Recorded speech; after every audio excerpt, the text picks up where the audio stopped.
How you doing? I'm your host, John Fiore. I appeared in 2 seasons of The Sopranos, the controversial saga of a New Jersey crime family. That's New Jersey across the river. For many people, their only image of the Garden State was what they saw outside their car windows as they traveled up and down the New Jersey Turnpike. It wasn't a pretty picture unless you're into oil refineries and toxic waste. But in 1999, something happened. Was it some new governmental project? A statewide beautification program? No. It was the premiere of The Sopranos on HBO. 6 seasons and 86 episodes later, it's become a television icon. Suddenly, gritty locations in aging industrial cities like Elizabeth, Newark, and Patterson became the backdrop of the Sopranos story. And more followed, like North Caldwell, Morris Plains, Little Falls, Lodi, Verona.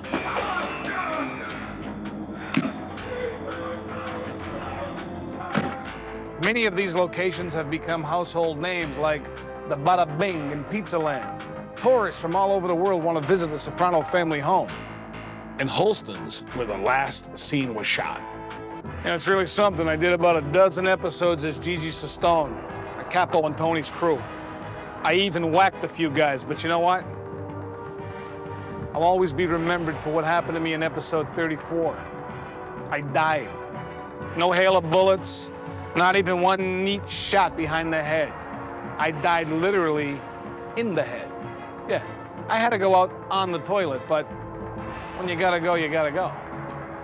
But I sure love being part of The Sopranos, a true cultural phenomenon.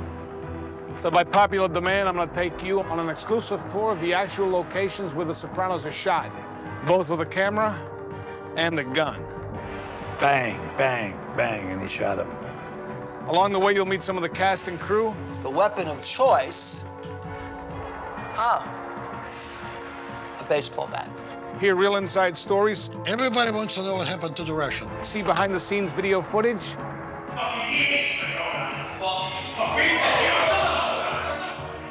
And a whole lot more. I'm gonna give up what happens in the 5th season. You could always expect bloopers. Birdman, hello? Yeah, the homework. For work. Stupid fuck, excuse me. It's got that and all kind of crazy stuff.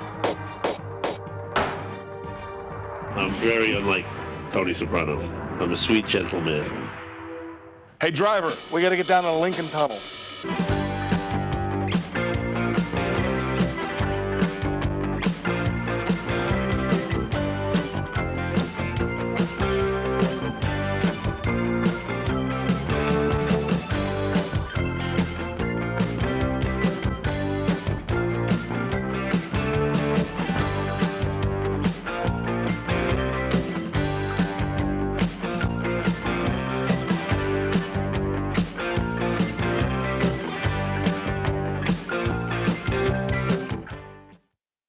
You know, fans are always curious about the Sopranos filming locations. Since 2001, a Sopranos bus tour has been going strong, leaving from Manhattan through the Lincoln Tunnel into New Jersey, where many of the shooting sites are visited. The reason we did this tour, there was such a demand. People wanted to see all the places. I grew up here in New Jersey, and when I was growing up, all people would ever say to me was, "Oh, you're from New Jersey? Well, then you must know Bruce Springsteen, or you know where Bruce Springsteen lives, or you're friends with Bruce Springsteen," because that's all people knew about New Jersey. Or if it was an older crowd, they'd talk about Frank Sinatra. "Oh, you know Frank Sinatra. You must have heard about where he lives. You must have been to where he was from in Hoboken." So you had all that, but now in the last few years, all I hear about now is The Sopranos, The Sopranos, The Sopranos. So it's kind of made New Jersey. It's given us a little cachet now that it's kind of in vogue to be from New Jersey.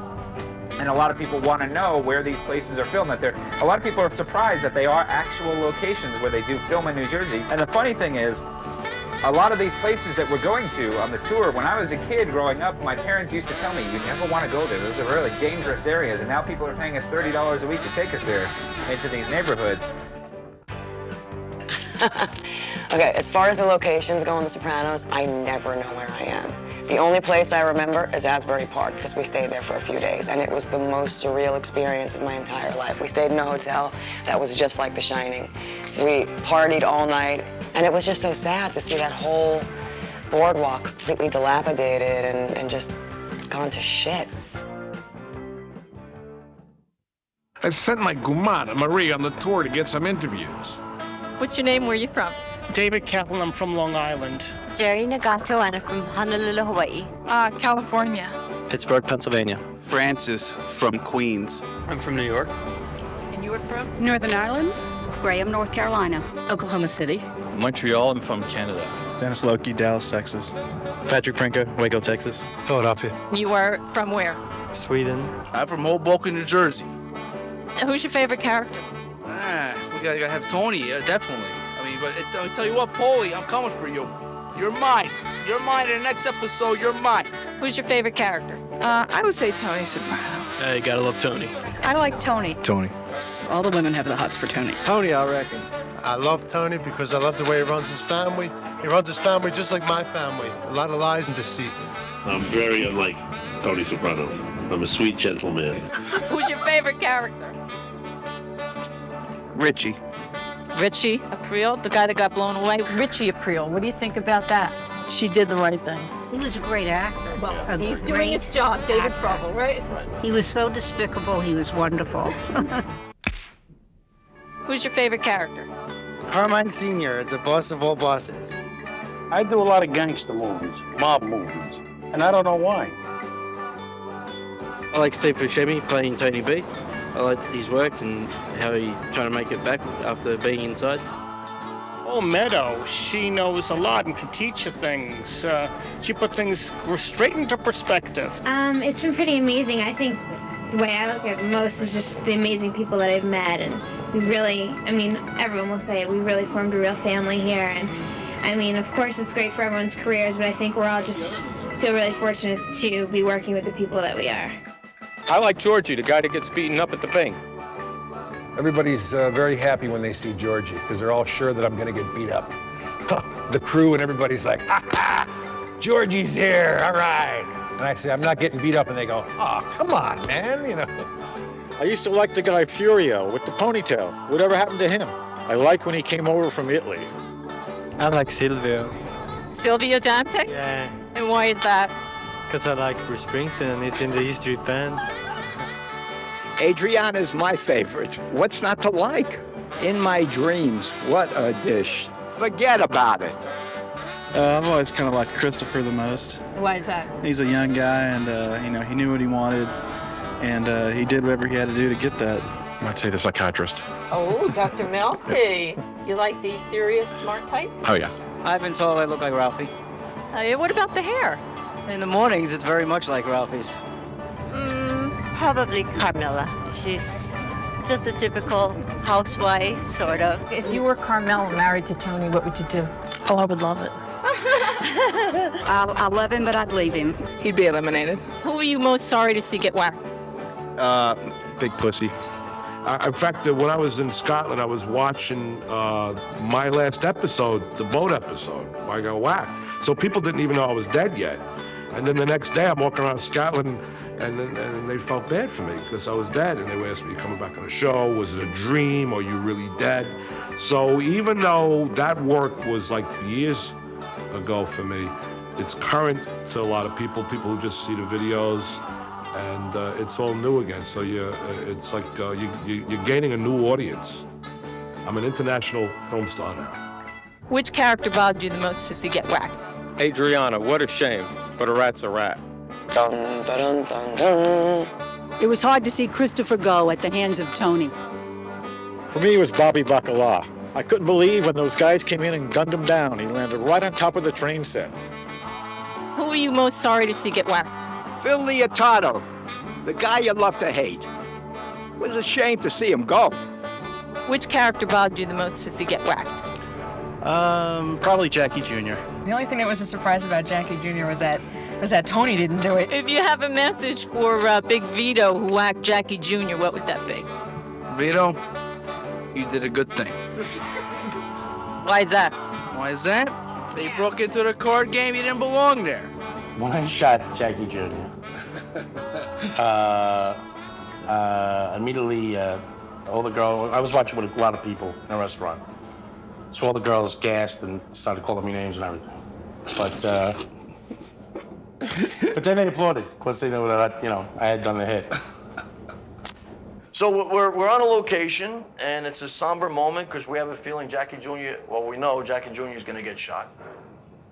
So my buddy over here, Joe, is looking for the gun, the thing, he calls it, the thing. So the first time out, yeah, Joe. So he's ready, he's in his role, he's in his character, so, yeah, I'll get you the gun, hold on. So, okay, we're ready to go, we're ready to shoot. I wait till the exact last second, and I give him a banana. And he starts sweating. Oh, the thing. Remember that? It actually, well, you know, it took about 5, 6, 7 takes because the gun wouldn't go off. For a big guy, you had a small gun. Because he was my cousin and we knew him, and the small gun just left a very small hole. Did the job, but they still have an open casket at the funeral. A lot more respectful. I don't know if you see, but after I shoot him, it takes about 10 minutes to get in the car, you know, and they couldn't find a smaller car. But do any of the actors remind you of any real mobsters?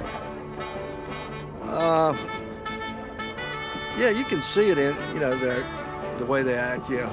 What I think is mobsters, I don't know any mobsters. But. Well, my looks, my appearance, even before I did The Sopranos, everyone seemed to think I was a mob guy. Johnny Sacks looks like a mobster. No, actually, no one's reacted to me that way yet. I haven't had anyone actually walk up to me and say, gee, you remind me of a specific known mobster. They gave me a name one time for an episode. It was in the script. And I said to him, the writer, who I don't remember who it was, this name is a real name. I said, I know people that have this name, and they're really these kind of people. And they said, you do? I said, okay, yeah. They said, I do. And they went and they made a call, and they came back and said, the name has changed, and use this name. Can you tell me the name? No. Wasn't Smith or Jones? No. What's your favorite shooting location? I'd have to say Bada Bing, the tennis club. Lou Costello Park in Paterson, New Jersey. Definitely Bada Bing. The Pine Barrens. I like Clipping Auto Body a lot. The Bida Bang. The pork store. You know, I really like Adriana's Club, the Crazy Horse. I've got to say, Bada Bing was really fun inside. I like James Gandolfini's mother's home. I think that's my favorite location. Holston's Restaurant. We sat in Tony's booth. The Bada Bing, I went in there, had myself a beer, talked to some of the girls. You had a good time, you know what I mean? And what do you think about that? I don't like that. The Soprano House, absolutely. How about you? I'm going to say the Bada Bing. And what could be your second? I'm going to say the Bada Bing, yeah. What's your third favorite location? Probably a toss-up between the Bada Bing and the Bada Bing. I'm going to, yeah, the Bada Bing. That's probably going to be my favorite, being it's a strip club and all, yeah. Who's your favorite character? Anybody that was in the Bada Bing.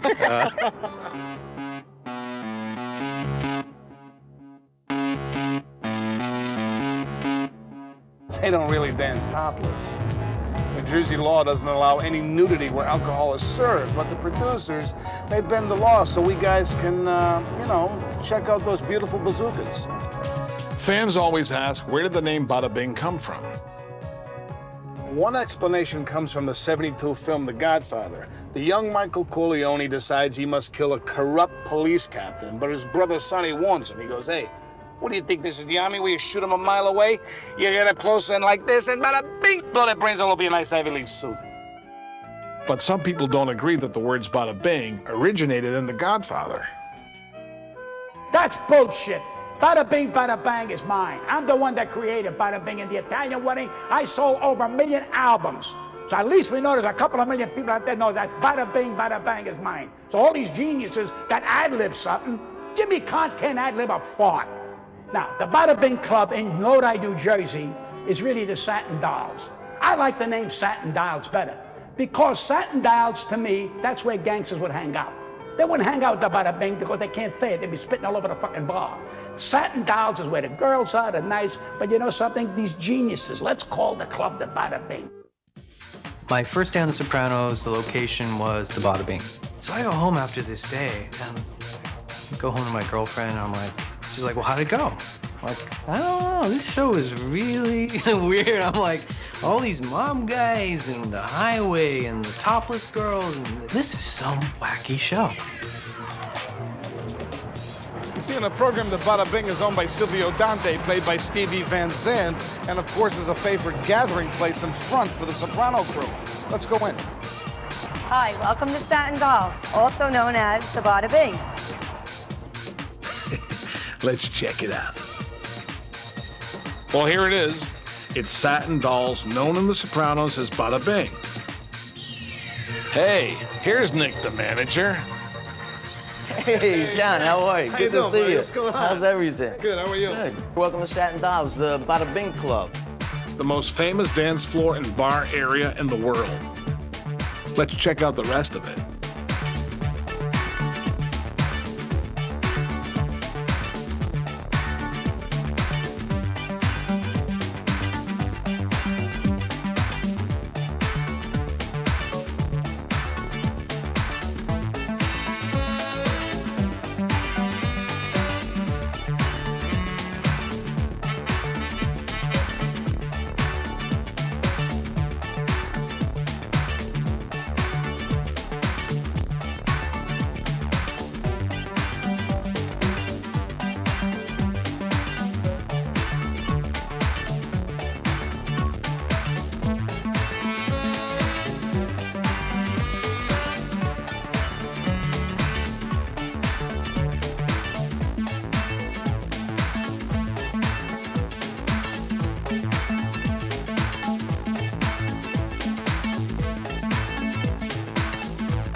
Hey, why don't we take a look upstairs?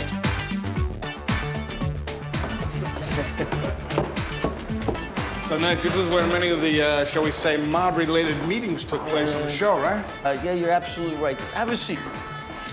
This is where they discussed all the beatings and some of the hits they probably performed. Wax, everyday events. Family business. And you know, right over here, the stage, this is where the backdrop was, where you saw all the nice-looking gumades over here, so to speak. The Bada Bing Club is another offering to the actor of authenticity, their private club, their sanctuary, their Roman centurion, posture being filled.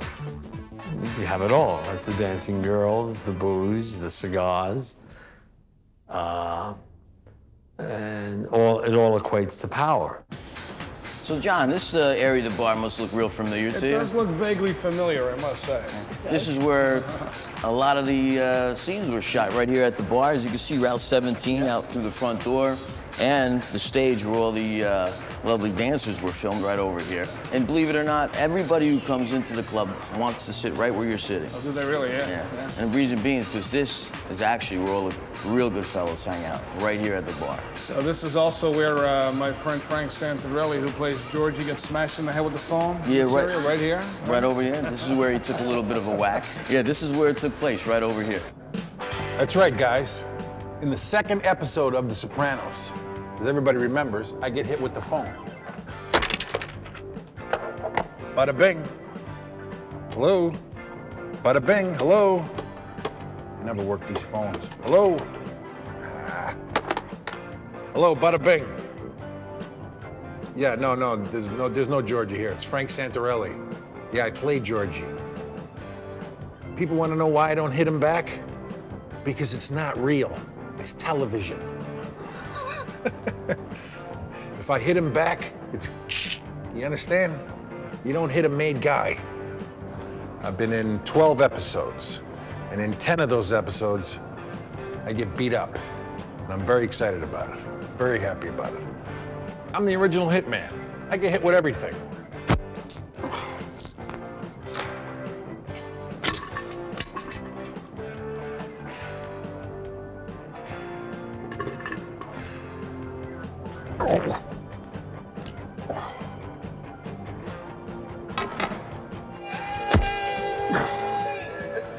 Right over the top of the head, broke it right in half.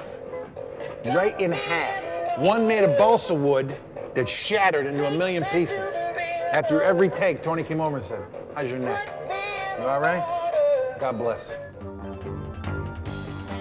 This is where the guys come in, they move on down here, sit, and then they go on to the back, right? Yeah, right over here in the famous pool room area. So here we are, John. This is our pool table. Well, of course, the scenes we shot in the back room by the pool table were really done at Silver Cup Studios in Queens. Now, besides the fans, I know that many of the actors on the show consider this one of their favorite locations. Right. The back room is really at the studio, but in that world, the back room of the Bada Bing was in the back where the pool table was. You know, they would hire some real strippers to do some scenes that came right from the club, or they would hire actresses who didn't mind disrobing to do some scenes. And, you know, they never asked me to disrobe them. I guess I don't have the goods.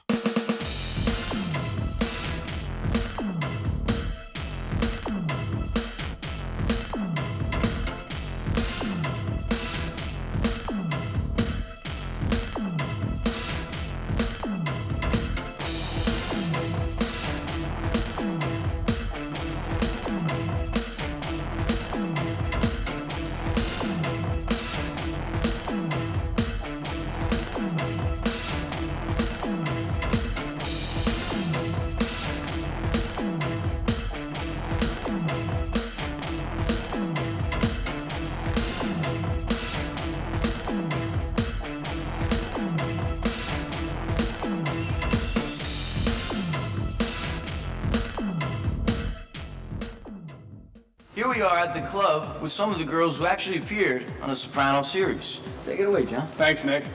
Can you introduce yourselves? Hi, I'm Nadine Marcelletti. Hi, I'm Alexandra Morlock. Hi, I'm Justine Noel. Hi, I'm Laura San Luis. Nadine, why don't you tell us about the famous pool table scene where you and Paulie Walnut, you know what I mean. Second season, the first episode, I have an intimate scene with Paulie Walnuts, and it is sexual in nature. A lot of green pool felt was definitely on my back. And it was a nice scene. It only took about 30 minutes. Oh, wait, no, like 2 hours. Highly 2 intelligent. hours. Right. And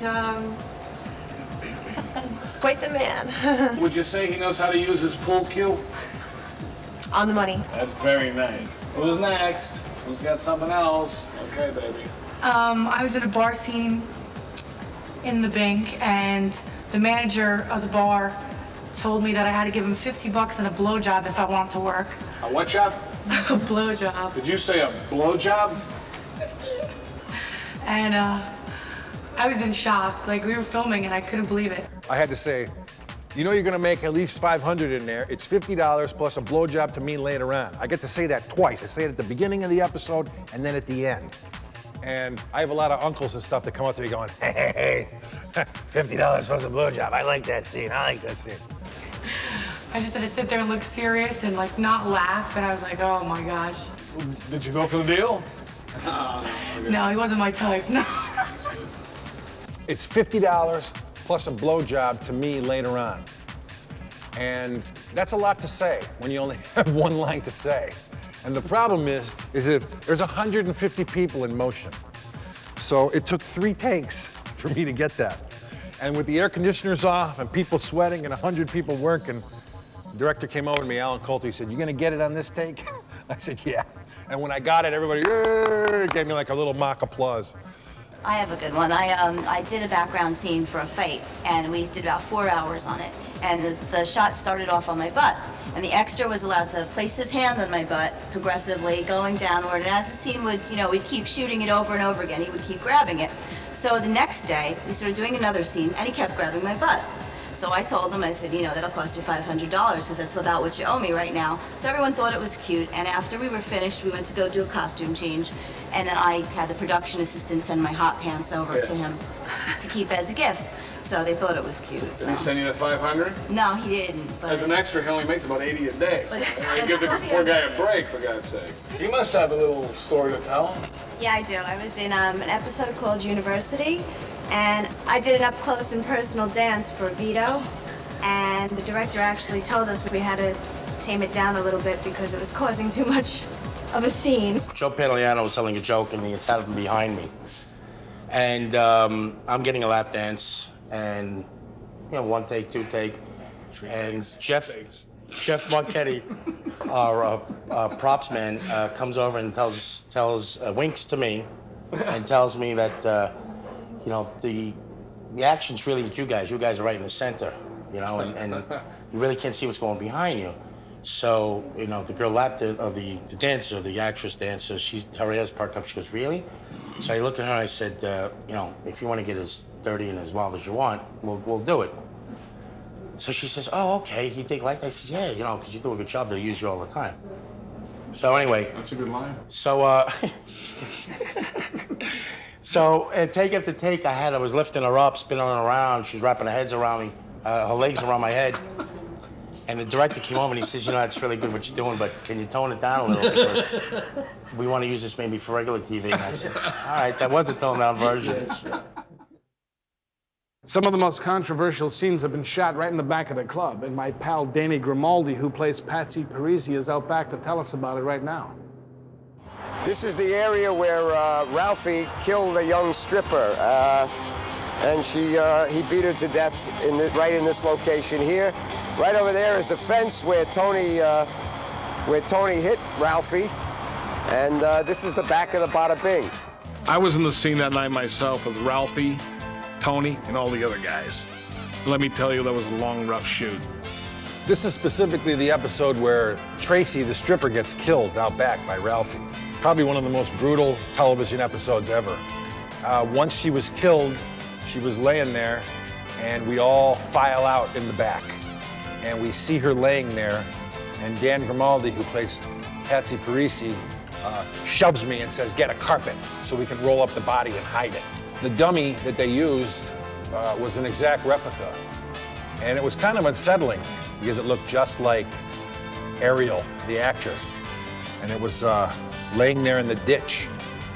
My part in the scene was I come running out and I asked Georgie if he had a piece of carpet or a rug to dispose of the body. Now that's what I call service. Well, I think one of the most memorable episodes was the Ralphie incident where he beat up the girl out back. I call it the Tracy episode. And when Ralphie and Tony were in the back getting ready to really go at it, myself and 1 or 2 other employees ran upstairs. We were all up on the roof. Suddenly, the producer's like, hey, you guys, you gotta get out of there. I don't know if we were making any kind of noise or making any eye contact with any of the actors, but that was quite interesting because it was take after take after take. Up on top of the roof, we got a good picture of everything that was going on, where most people down at the bottom couldn't see anything. These tattoos take 5 hours to put on. 2 people, 1 on each arm. And I'm not allowed to move, I'm not allowed to talk to anybody, and they put me in a room so I'm away from everybody else getting their makeup because it's a very painstaking process. They start out with a silhouette and then they wet it with alcohol, peel it off, and then they draw it in. In the very first episode I'm in, Gandolfini has to leave the set 3 times because of me. The first time, the tattoos are fresh. He doesn't know. He comes up behind me, gives me a big bear hug, picks me up. He's got the ink all over him. He has to leave. Now it looks like it's my fault. The director comes over to me and goes, what'd you do? I said, nothing. He came and grabbed me, hugged me, so he's out of here. The next time, he's got his head down on the bar like this. He's resting. It's 100 degrees in here. I pick up a bottle of anisette. I pour a shot of anisette. He looks up. He goes like this. Boom, he does a shot. He goes, he has to leave the set because he's choking from the booze. I don't know if he thought it was water or what. The third time is he's back, he's sitting down, kind of tired. I walk over and I go, let me ask you a question. He goes, what's that? I go, did you or did you not fuck my wife? Which is a line from Raging Bull. He's laughing his ass, he's choking, he's laughing so hard he has to leave. The director comes over to me and goes, stay away from James. Just stay away from him. Hanging out with James Gandolfini, it's incredible. But yeah, if we're outside, people are screaming and waving constantly. In the middle of one shoot, it was very hot, and he's going back and forth, and he's messing up every take. He's tired, We've been working all day long, and I don't really know what's going through his mind. And he's caged. He's like a caged animal. At the same time, he's resting. You know, he can't sit. That's his method acting. And he chirps. He chirps. He goes. He makes these really crazy noises. He chirps like a chicken, and he was a fighter, so he'll go. Yeah, it's hysterical to watch. But that's his method of getting into it. You know, and he's a big guy. You know. Jim Gandolfini is playing a very intense character, and sometimes you would see him getting ready to play that intensity various ways. Some of them were ways that some cars were hurt. He hit an Escalade, so he left this big dent, and he said he was a big guy. His hands were like baseball mitts. And I have a fairly good grip, but when I would shake his hand, my hand would just get lost in this enormous bear paw. And when he was doing that sort of intense preparation, it could look scary. But he could be very gentle too. I mean, there were plenty of co-stars, female co-stars, who thought the world of Jim. Yeah, we have a lot of guest stars on Sopranos, and we even had a porno star come in, Gina Lynn, which I wasn't aware of that she was a porno star.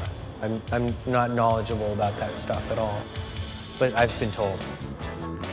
In another great scene at the Bada Bing, Chris is out for revenge against Tony.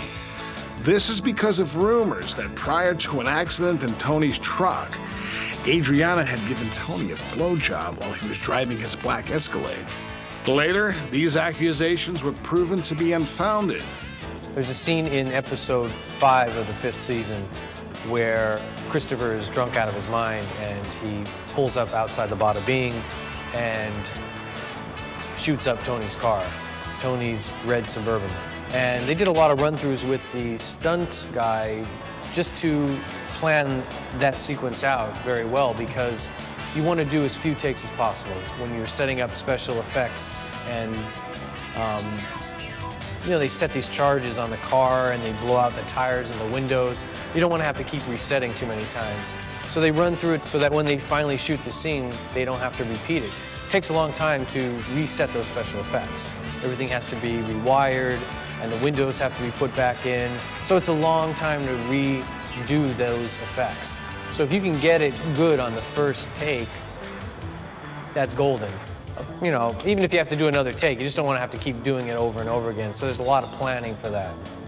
A drunken Christopher with a gun in one hand and a bottle in the other pulled into the Bada Bing parking lot and proceeded to shoot up Tony's old Suburban truck.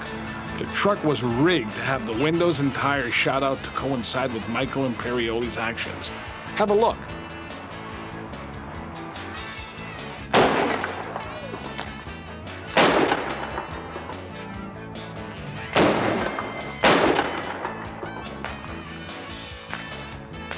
After shooting up Tony's truck, Christopher went inside the Bada Bing looking for Tony and was apprehended by the guys inside. Yeah, that was a pretty crazy scene, because usually the stuff in the Bada Bing is more private. The guys discuss things amongst themselves, or they're up in the upper VIP area or something like that. So it was odd to see an action sequence like that. Christopher shouting in a crowded bar. All the guys come running down the stairs. Silvio Dante's on a bullhorn telling everybody, just, you know, calm down, everybody go back to what you're doing. The girl's up on the stage. It was pretty wild. I shot at the Bada Bing one episode called Members Only with Joe Gannascoli and Jimmy Gandolfini. We shot in the back. We made some business deals. But I didn't shoot that much at the Bada Bing because I was more or less a New York guy. And that was a Jersey spot. So New York guys really didn't go to Jersey. Jersey was like a farm team, you know. One of the jobs that Tony Blundetto gets in an attempt to go straight after prison is working at Kim's Laundry. And one of their clients is actually the Bada Bing. So we literally see Tony B handling Tony Soprano's dirty laundry.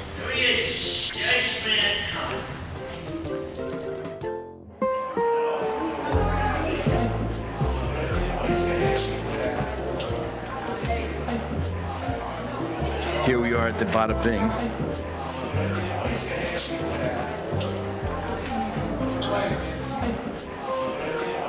Gandolfini passing out donuts. Gandolfini passing out donuts.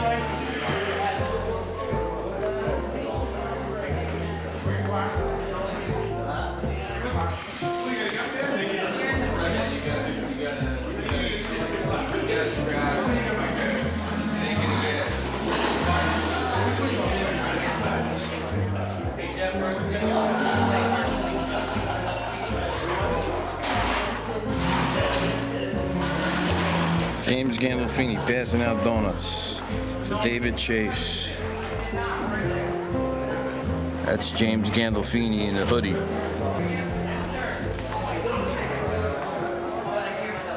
As you can see, they're both eating. Wow. Here at the Bada Bing, James Gandolfini comes in and surprises everybody in the last set at the club, bringing donuts, handing it out to everybody.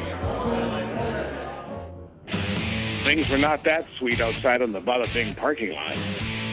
You're looking at rare behind-the-scenes footage of the last major filming at Satin Dolls. The Sopranos crew is getting ready and setting up for the first part of the big shootout in the Blue Comet, next to the last episode. Just as Silvio Dante and Patsy Parisi, seated in the light gray caddy seen here, were about to drive out of the Bing parking lot, a Lincoln Town car carrying Phil Leotardo's henchmen pulled in off the highway and cut them off. Phil's guys were played by Rick Aiello and Peter Boccosi. Pete had been the stunt coordinator since the show began. Rick is the son of famed actor Danny Aiello. Meanwhile, Silvio Dante and Patsy Parisi, in their haste to avoid the oncoming car, had run into a parked motorcycle. Here, the henchmen opened fire on Silvio and Patsy.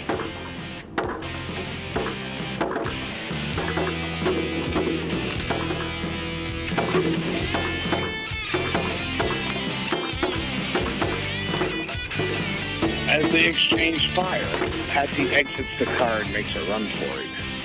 Rick Aiello's character is out of bullets and they decide to leave.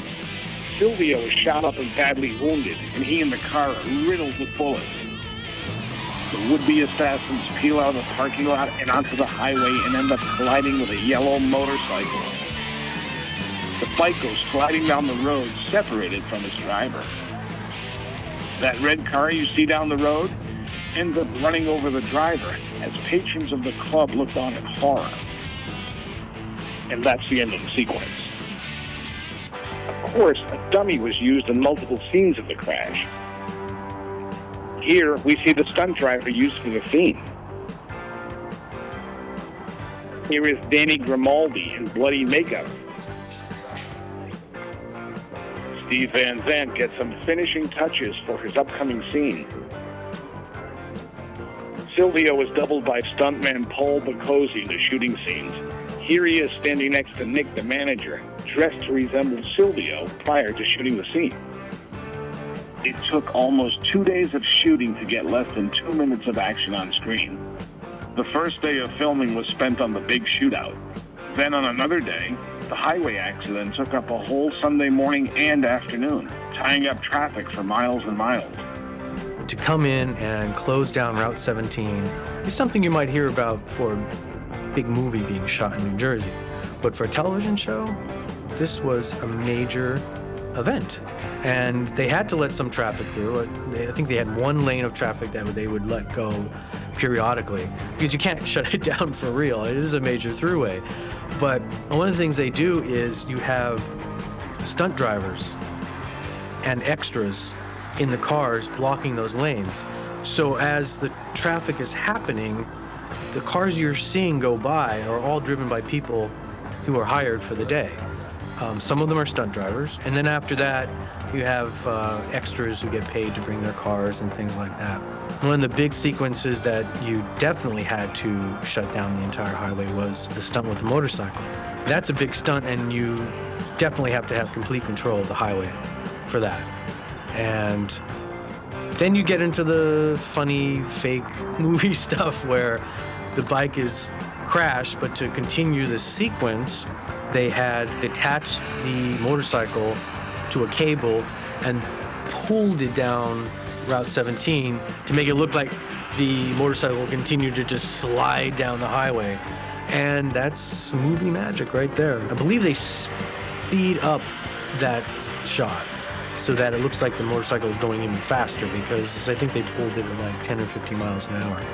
But one of the biggest sequences in the course of the big shootout, the entire car gets shot up. And the special effects guys rigged the car with little charges to make all this happen. So the windows have charges in them to shatter. Each bullet hole on the car is something that a guy is pressing a button, making the charge go off and making that happen. I think technology now has advanced where they do some of that with the computer, but this was live performance. You can almost call it performance arts. For the audience to see a major character that you've come to love, Silvio in the car, shot up like that, is a huge turn of events, and it's very emotional. And he takes a bunch of hits in the chest, and we don't know that he's not dead. We only find out later that he's been wounded very badly and probably, they say, won't ever wake up. Silvio's in the hospital, and the idea being that he did survive the shootout at the Bada Bing, but that his injuries were extensive. So he don't actually kill his character off, but that last day of shooting with Steve was very emotional for everybody because, Steve was there from day one, and that was a big day for everybody, and everyone hugging and some people crying, of course. Steve Van Zant's goodbye was one of those days where you really start to feel like this is really the end. This is the final season.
There was once a big pussy who roamed through New Jersey. He ratted on Tony, and now he sleeps with the fishes.